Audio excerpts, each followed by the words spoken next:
Wir sitzen jetzt hier in der Sonne vor dem Hirsch mit Anneke, der Sängerin von The Gathering. And just introduced you to our viewers. And the first question is something about your music, because the style of The Gathering changed all over all these albums, from kind of doom sound to the new, let's call it trip hop sound. Yes. Was it your influence? No. Next question. No, it was.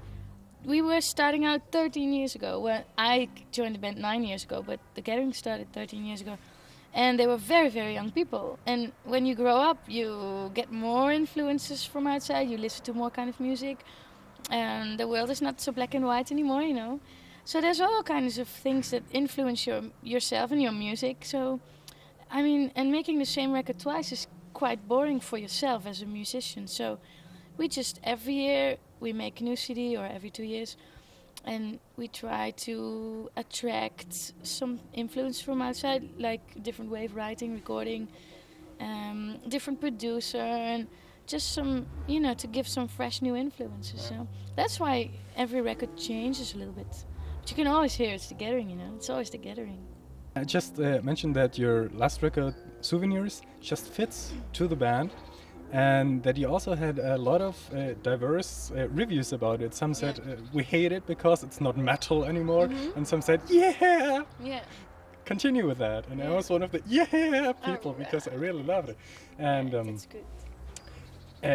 Is it something which you sometimes think about, that you split your fan base with this? Yeah. Or do you think, hey, this is my record? For us it's not an issue, because we really make the music we love, and then there's many people who love it too, and that's great. But why should we make the music we do not love and then have another group of people loving it? It's silly, you know. And there's a lot of metalheads these days who really like it, you know. They just come along and tag along, and they like the old stuff and they like the new stuff. It's all good, you know, because it's music from the heart. And if you catch on to it, it's good.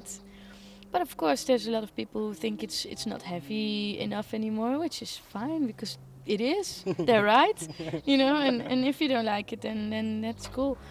But it's, for us, we just make it. Are you sometimes afraid of getting arrogant? Like everybody says, "Oh, you're so great! You are so great! I love you!" And sometimes, okay, I'm a star now. Yes, okay, I know. I know what you mean. Yeah, no. I don't think that'll happen to you.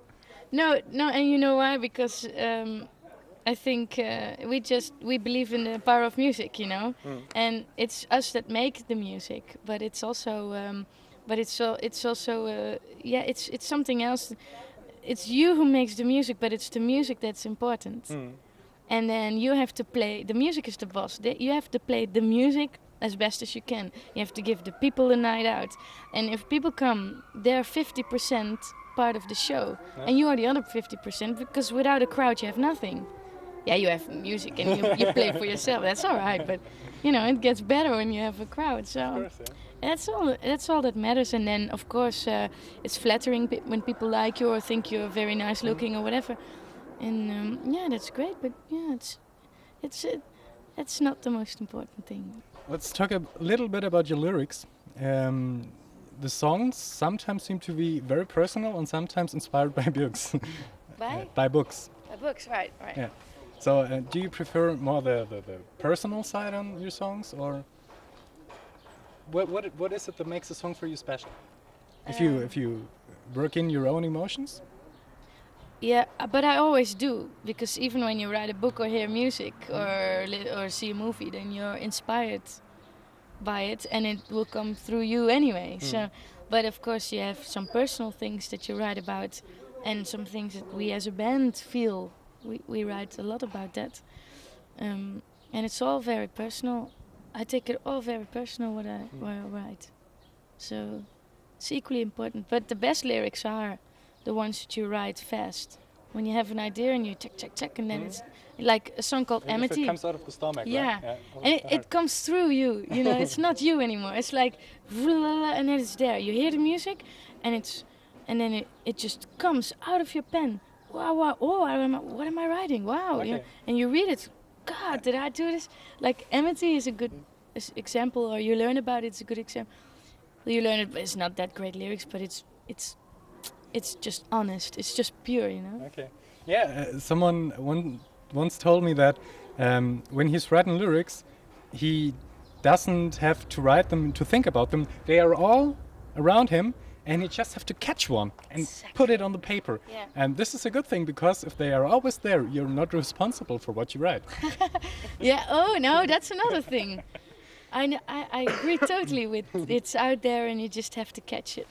You have to be open, and then it will come through you. I sound like a priest, but it's true. It's true. I'm just doing some kind of survey right now, and your music is very serious and very emotional. And the question is, does humor belong in music? Another Frank Zappa question. Yeah, you're right. I don't know. I asked that a lot of times myself, but I don't think so. I think that few people could do it, which is Frank Zappa. But I don't see it happening, humor in music, no. So thank you very much for You're the interview. welcome. It's great All talking right. to you. Enjoy the show. Yeah, we will do. All right. Thank you. Okay.